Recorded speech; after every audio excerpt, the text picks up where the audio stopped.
Au nom du Père, du Fils, Saint-Esprit, un seul Dieu, Amen, que sa bénédiction repose sur nous tous, Amen. Aujourd'hui, nous allons lire le deuxième épître de Saint Pierre, chapitre 3. Deuxième épître de Saint Pierre, chapitre 3, du verset 1 à 10. Voici déjà, bien-aimés, la seconde lettre que je vous écris. Dans l'une et dans l'autre, je cherche à éveiller par des avertissements votre saine intelligence, afin que vous vous souveniez des choses annoncées d'avance par les saints prophètes et du commandement du Seigneur et Sauveur. Enseignés par vos apôtres, sachant avant tout que, dans les derniers jours, il viendra des moqueurs, avec leur raillerie, marchant selon leur propre convoitise, et disant: où est la promesse de son avènement? Car depuis que les pères sont morts, tout demeure comme dès le commencement de la création. Ils veulent ignorer en effet que des cieux existèrent autrefois par la parole de Dieu, de même qu'une terre tirée de l'eau est formée au moyen de l'eau. Et que par ces choses le monde d'alors périt, submergé par l'eau. Tandis que, par la même parole, les cieux et la terre d'à présent sont gardés et réservés pour le feu, pour le jour du jugement et de la ruine des hommes impies. Mais il est une chose bien aimée, que vous ne devez pas ignorer, ce que, devant le Seigneur, un jour est comme 1000 ans, et 1000 ans sont comme un jour. Le Seigneur ne tarde pas dans l'accomplissement de la promesse, comme quelques-uns le croient, mais il use de patience envers vous, ne voulant pas qu'aucun périsse, mais voulant que tous arrivent à la repentance. Le jour du Seigneur viendra comme un voleur. En ce jour, les cieux passeront avec fracas, les éléments embrasés se dissoudront, et la terre avec les œuvres qu'elle renferme sera consumée. Gloire à lui éternellement. Amen. Alors, dans ce chapitre-là, Saint Pierre répond à propos des enseignements prônés ou prêchés par les matérialistes. Il y avait une secte qu'on appelait les Meddiyin, les matérialistes, qui appelait à la stabilité et à la permanence de la création. C'est-à-dire que la création était ainsi depuis l'éternité. Elle ne va pas changer. Cette création-là, ce qu'on voit, d'accord, ce qui est créé ou ce qui est présent, parce que si c'est créé, donc il y a un créateur, mais il disait, ces matérialistes-là, que ce monde-là a existé sans commencement. Il n'y avait pas un commencement pour ce monde-là. Et personne ne l'a créé. C'est éternel, ça n'a pas de commencement, c'est éternel et durera pour toujours. Bien sûr, l'apôtre, en face de cette pensée tordue, eh bien, il confirme que le Seigneur reviendra lors de son second avènement dans la plénitude du temps et que le ciel et la terre passeront. Et cela nous incite à nous repentir, à nous préparer à faire des bonnes œuvres et des bonnes actions, parce que tout simplement, il y aura un jugement à la fin du monde. C'est pour cela que, premier verset, je cite, « Voici déjà, bien-aimés, la seconde lettre que je vous écris. Dans l'une et dans l'autre, je cherche à éveiller par des avertissements votre saine intelligence. » Alors, l'apôtre Pierre explique qu'il s'agit de sa deuxième épître, son deuxième message, et que son objectif, comme le premier message, celui-ci, est de nous rappeler le commandement de Dieu et de se soucier de notre vie spirituelle et du second avènement de Christ. On doit vivre une vie de préparation pour ce second avènement de Christ. Et vous pouvez remarquer ici la gentillesse et la délicatesse de l'apôtre Pierre qui apparaît dans l'éloge des lecteurs de sa lettre. C'est un éloge pour les lecteurs, en décrivant leur esprit comme un esprit pur.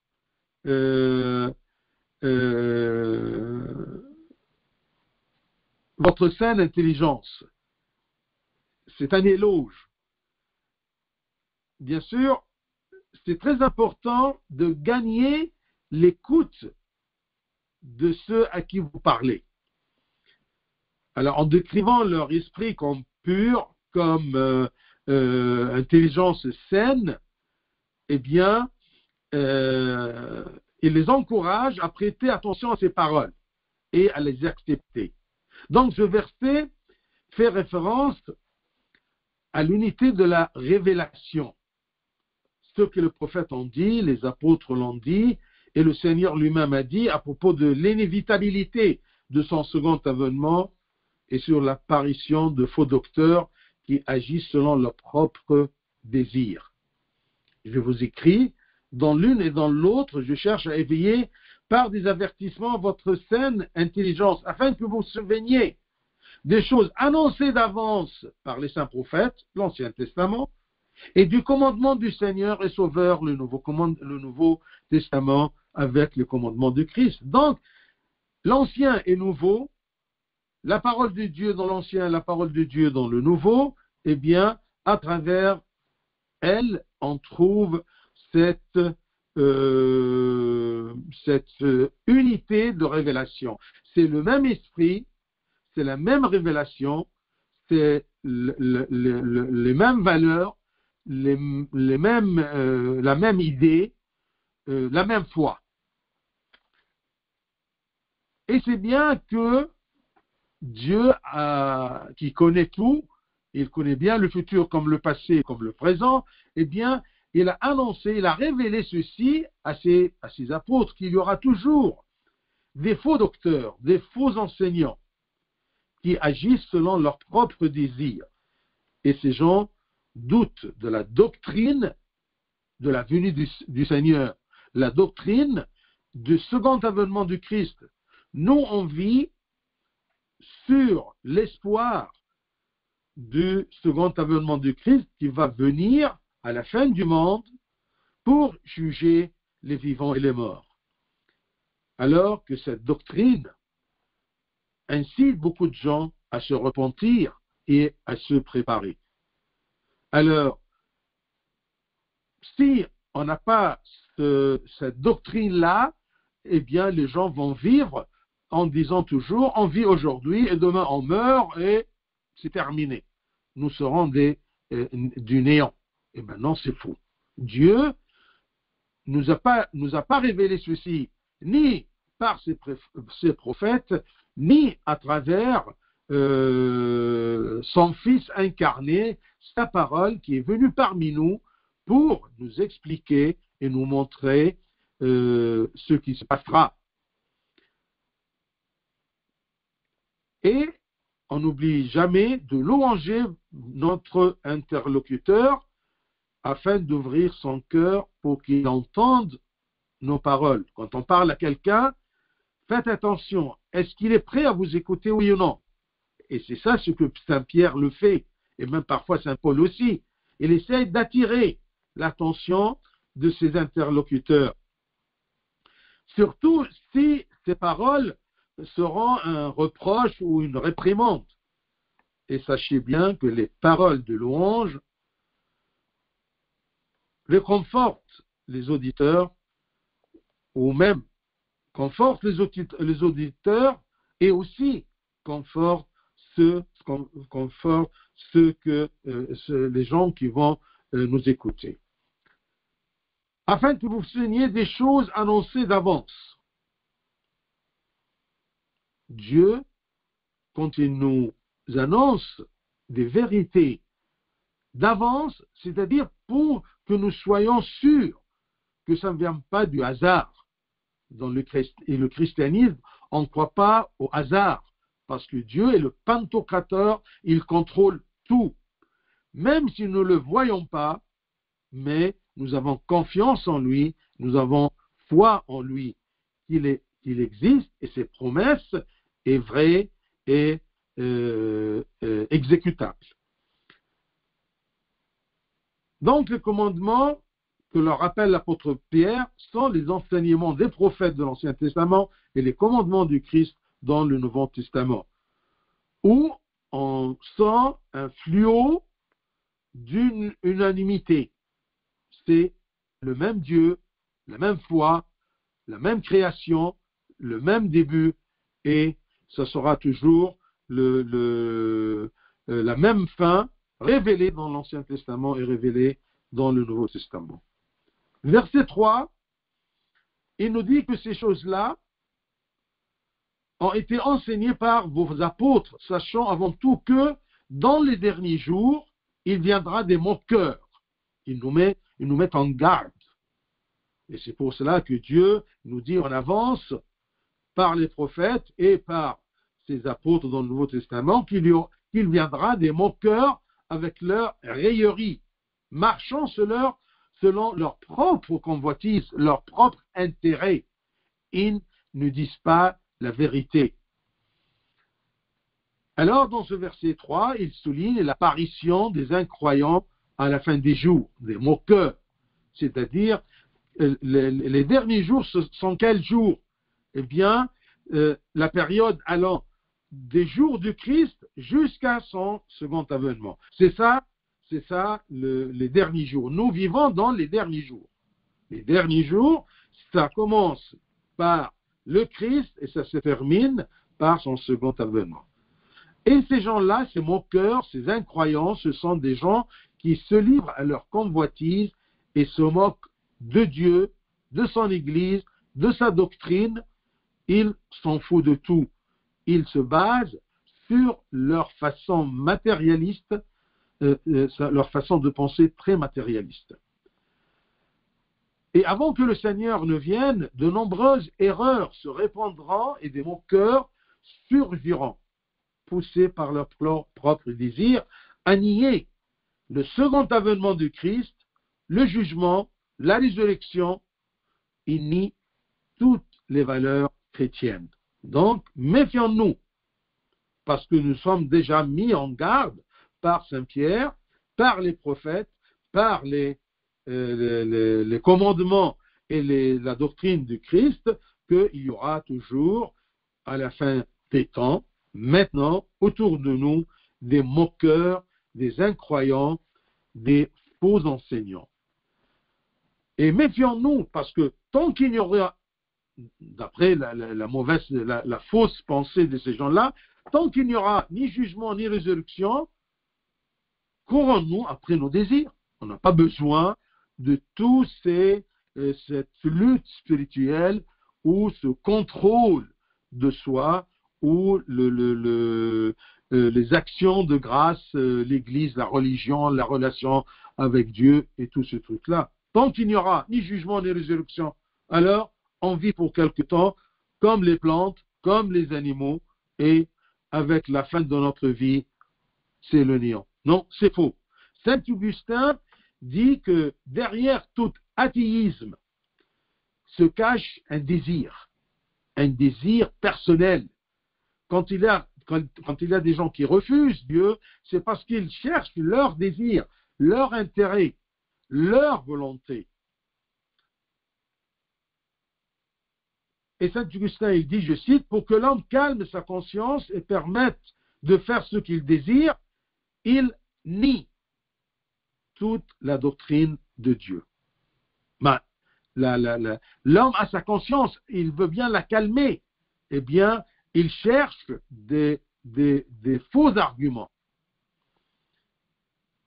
Verset 4, et disant, ces gens-là, ces faux enseignants, et disant, où est la promesse de son avènement? Il nous a dit qu'il va revenir. Où est cette promesse? Car depuis que les pères sont morts, tout demeure comme dès le commencement de la création. Rien ne change. Bien sûr, c'est faux, parce qu'il y a beaucoup de changements. Ces méchants dénoncent l'idée de second avènement du Christ, la seconde venue du Christ, avec l'évidence, faux raisonnement, avec leur évidence que la terre et ce qui s'y trouve restent stables au fil des années, rien ne change. Donc, il n'aura ils n'auront pas l'intention ou ne posséderont pas, comme le Christ l'a dit lors de sa seconde venue,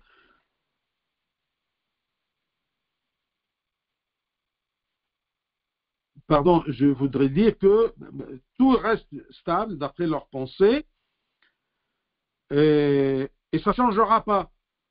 Et en plus, les pères et les grands-pères ont vécu ces promesses-là du Christ et ils sont morts. Et depuis leur mort, rien n'a changé.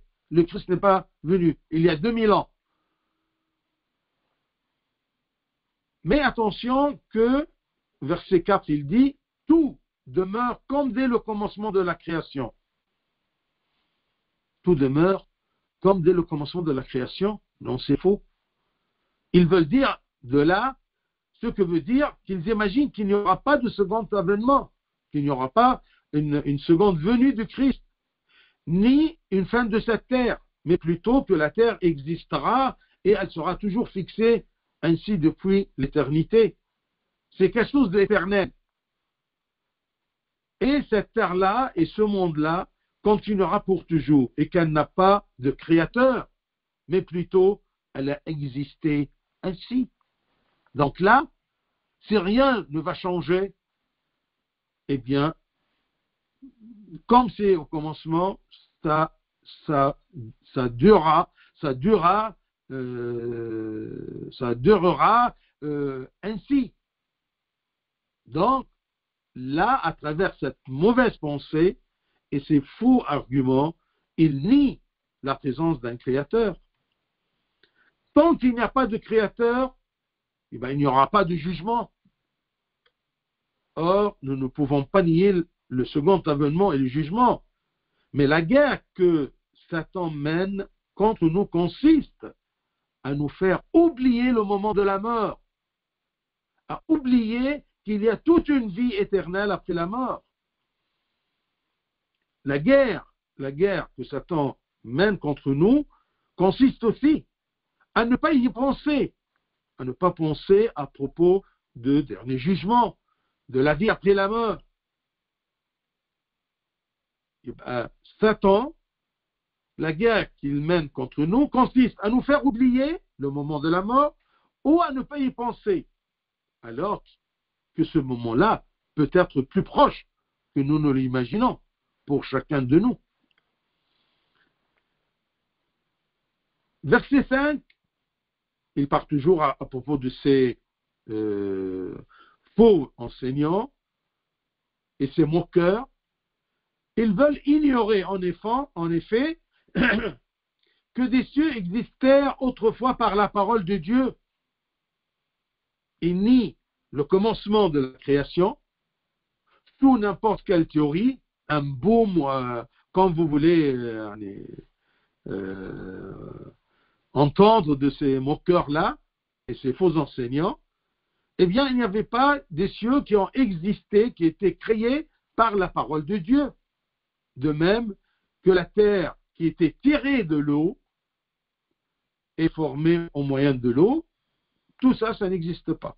Alors, ça a existé comment? Il y a des théories, fausses théories, d'accord, qui veulent prouver qu'il n'y a pas un créateur, il n'y aura pas un salut, il n'y aura pas une vie après la mort, il n'y aura pas une résurrection, il n'y a pas un Dieu, il n'y a pas un créateur, il n'y a pas un jugement. Alors, vivant, chacun comme il veut et comme il désire. Alors Pierre, l'apôtre, répond aux non-croyants au sujet de la venue du Christ avec des preuves. 3 preuves. La création, le déluge et le temps lui-même. On va voir. Alors, verset 5.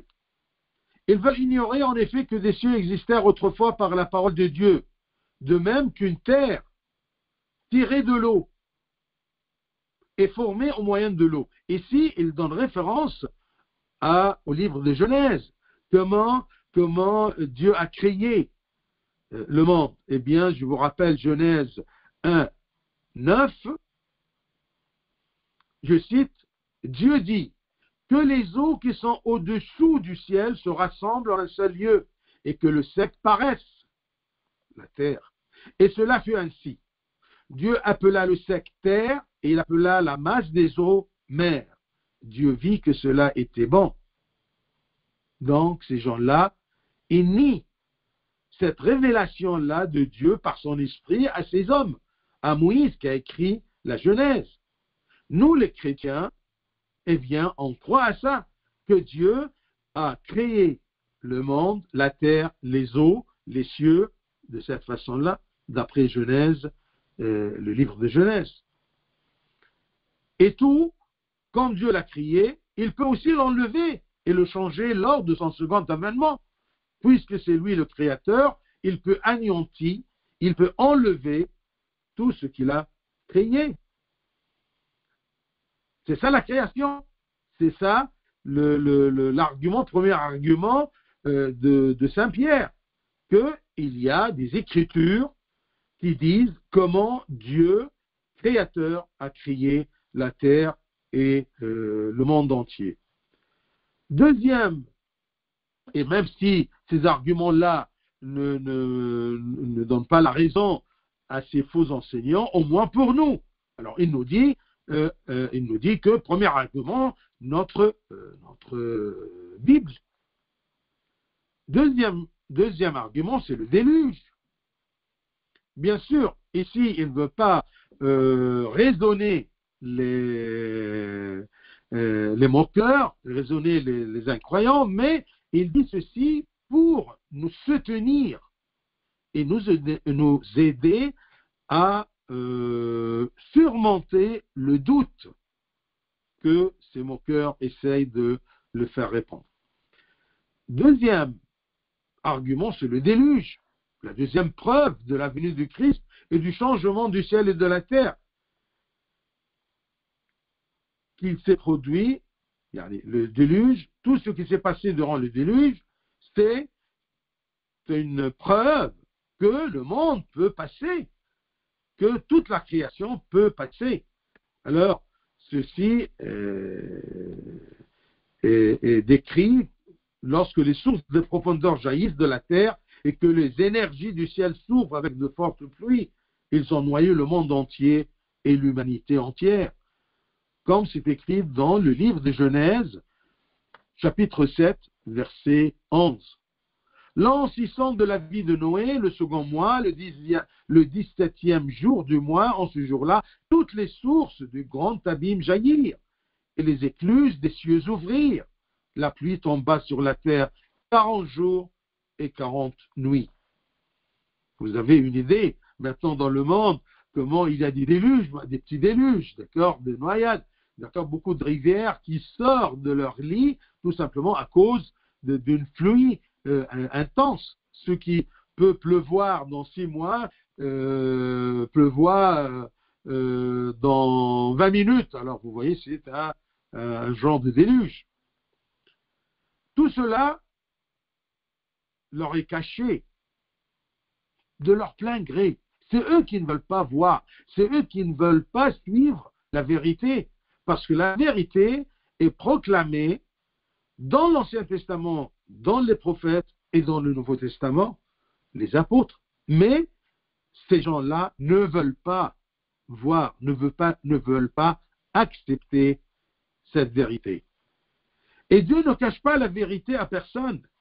Mais celui qui a les yeux aveuglés par ses convoitises, ses désirs et sa sagesse limitée, il ne veut pas ou il ne suffit pas de reconnaître la vérité. Donc Dieu ne cache pas la vérité. Elle est réclamée, elle est présente. Mais est-ce qu'on la voit, oui ou non? Est-ce qu'on l'accepte, oui ou non? Est-ce qu'on y croit, oui ou non?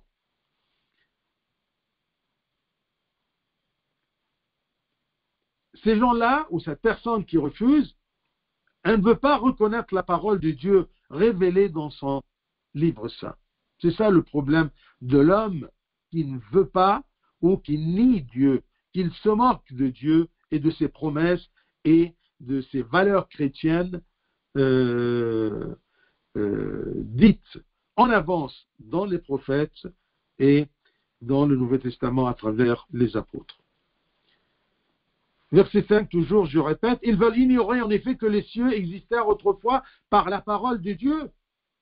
C'est écrit que c'est par la parole de Dieu que tout est créé. De même qu'une terre tirée de l'eau est formée au moyen de l'eau. Verset 6, et que par ces choses le monde d'alors périt submergé par l'eau. Le monde d'alors, le monde présent, il peut périr simplement, comme cet exemple de déluge, submergé par l'eau. On a un exemple, on a une référence que tout peut passer à travers l'eau, comme tout était créé de l'eau. Verset 7, tandis que par la même parole, la même parole de Dieu, et la parole de Dieu c'est le Christ, Dieu a créé le monde par sa parole, par le Christ qui est sa parole incarnée. Tandis que par la même parole, les cieux et la terre, d'à présent, sont gardés. Dieu, par sa volonté, par sa sagesse, par sa parole, il garde toujours la terre qui existe maintenant. Cette terre, ce monde, est gardé et réservé pour le feu, oui, pour la ruine, parce qu'il y aura fin du monde. Dieu a voulu ça. Il a créé le monde. Ce monde sur terre va se terminer. Il va revenir dans sa gloire pour ramener avec lui ses enfants qui ont cru et qui ont vécu dans le repentir, la préparation pour la vie éternelle, le royaume des cieux. Cette ère-là d'à présent, elle ne sera pas éternelle, mais ils sont gardés par la même parole. Sont gardés et réservés pour le feu, pour le jour du jugement et de la ruine des hommes impies. Alors, quant aux cieux et à la terre actuelle, ils resteront également préservés par la parole du Seigneur jusqu'au jour du jugement où Dieu détruira le monde et avec ce monde-là détruit les impies, ceux qui l'ont refusé. Alors, si on a dit que Saint Pierre, il prend comme argument de la fin du monde et le second avènement du Christ, il a parlé à propos de la création et l'origine de la création, il a parlé du déluge, et troisième chose, c'est le temps.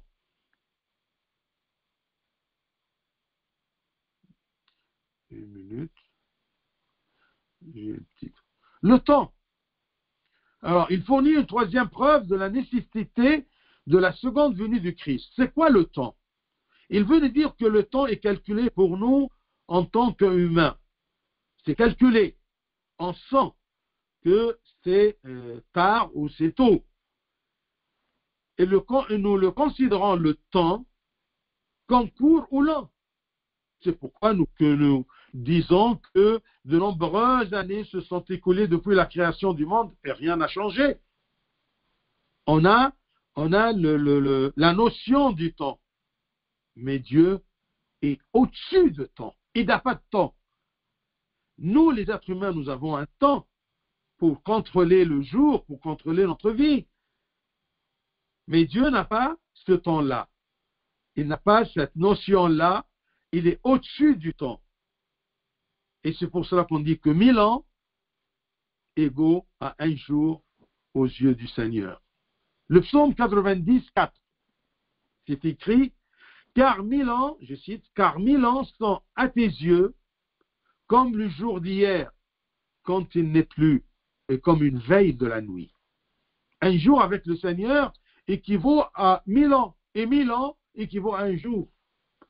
Cela ne signifie pas que Dieu ne fait pas de différence entre jour et 1000 ans.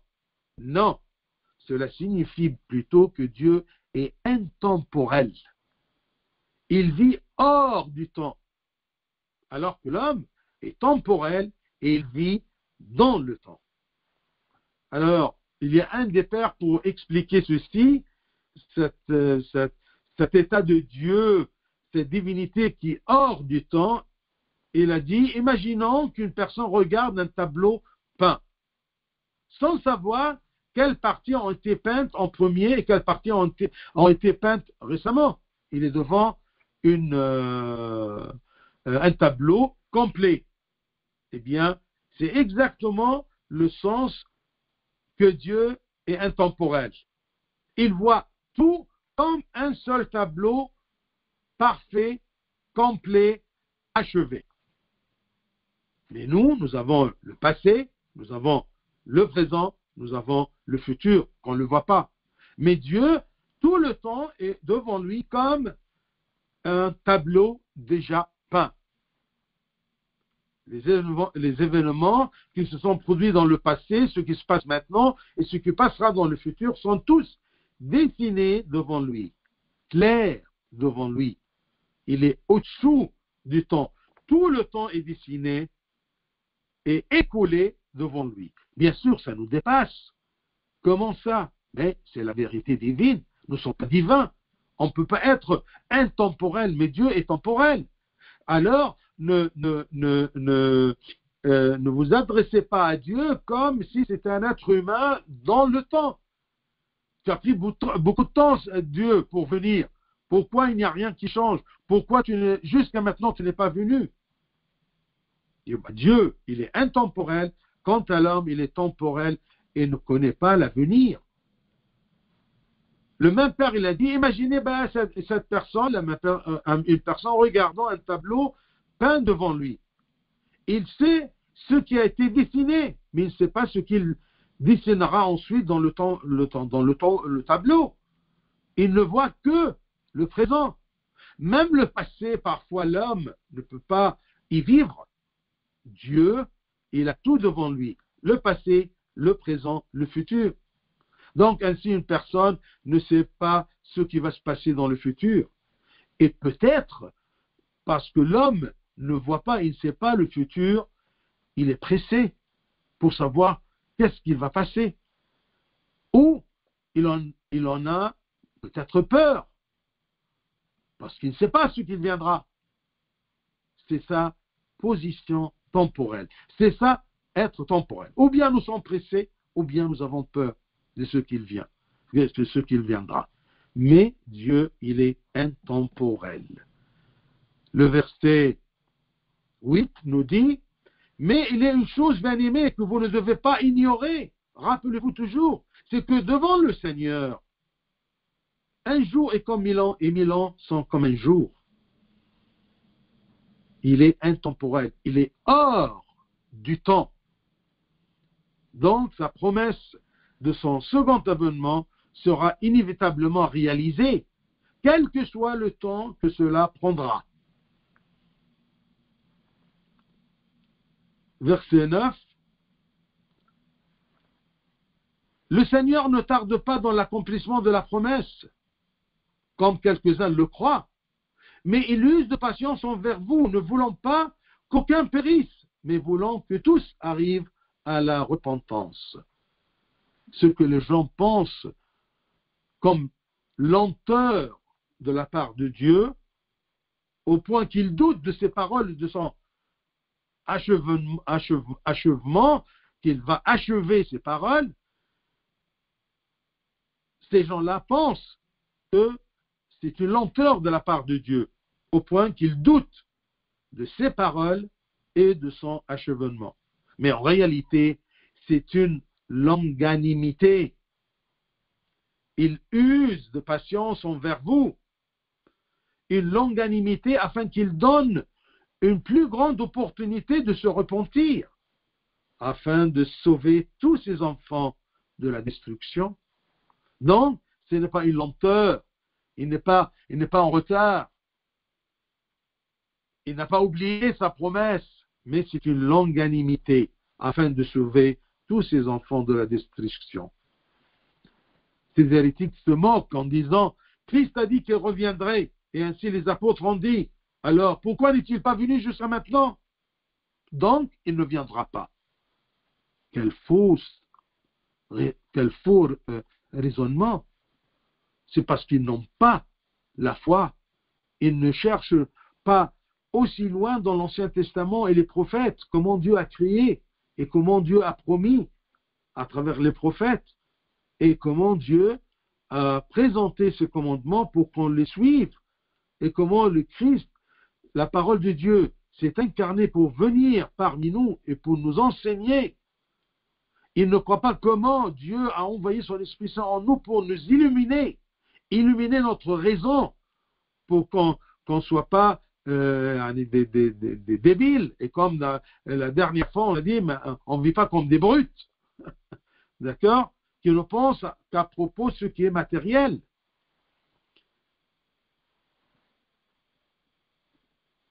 Donc, c'est une longanimité pour qu'il nous donne le maximum de nous repentir. Verset 10, par lequel on termine, le jour du Seigneur viendra comme un voleur. En ce jour, les cieux passeront avec fracas. Les éléments embrasés se dissoudront, et la terre avec les œuvres qu'elle renferme sera consumée. Il annonce ici un fait important, c'est que le jour du Seigneur, le jour du jugement, viendra soudainement, tout comme un voleur qui attaque pour voler, sans que personne ne connaisse l'heure de son attaque. Le dernier jour, comme on dit, la mort ne prend pas avec nous un rendez-vous. Vous voyez?